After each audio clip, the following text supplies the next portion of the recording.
या बुलेटिनची सुरुवात करूयात मोठ्या राजकीय बातमीनं। राष्ट्रीय लोकशाही आघाडीच्या सर्व खासदार आणि एनडीएतील घटक पक्षांचे नेते जुन्या संसद भवनातील ऐतिहासिक अशा केंद्रीय सभागृहात बैठक घेणार आहेत। भाजपच्या संसदीय दलाच्या बैठकीमध्ये नरेंद्र मोदी यांना सभागृहाचा नेता म्हणून निवड झाल्यानंतर एनडीएच्या बैठकीत या निर्णयावरती घटक पक्षांच्या वतीने शिक्कामोर्तब होणार आहे आणि या बैठकीनंतर नवीन सरकार स्थापनेचा दावा करण्याकरता नवनियुक्त पंतप्रधान नरेंद्र मोदी यांच्यासह घटक पक्षाचे नेते राष्ट्रपती द्रौपदी मुर्मू यांची भेट घेणार असल्याची माहिती समोर आली आहे। अधिक माहितीसाठी जाऊयात नवी दिल्लीहून प्रशांत लीला रामदास आमचे प्रतिनिधी आपल्या सोबत आहेत। प्रशांत, सत्ता स्थापनेच्या दाव्यासंदर्भात आज काय घडामोडी घडण्याची शक्यता?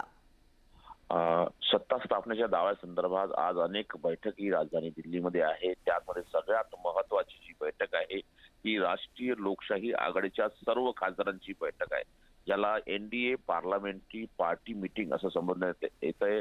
आणि ती बैठक ऐतिहासिक अशा जुन्या संसद भवनातील केंद्रीय सभागृहात होणार आहे। सर्व घटक पक्षांचे जे खासदार आहे ते एकत्रितपणे या बैठकीला उपस्थित राहतील आणि सोबतच ही माहिती मिळते की या घटक पक्षाच्या बैठकीला घटक पक्षांचे नेते देखील उपस्थित राहणार आहे आणि या बैठकीमध्ये पंतप्रधान नरेंद्र मोदी यांच्यावरती पंतप्रधान पदाची जबाबदारी द्यायची आणि त्यांच्या नेतृत्वात सरकार काम करेल अशा प्रकारचा ठराव पारित होईल। त्यावरती सर्व घटक पक्षांच्या नेत्यांची स्वाक्षरी असेल। त्यानंतर हा प्रस्ताव सगळ्या घटक पक्षाच्या समर्थनाचं पत्र घेऊन होऊ शकतं। राष्ट्रपती द्रौपदी मुर्मू यांची आज भेट होण्याची शक्यता आहे।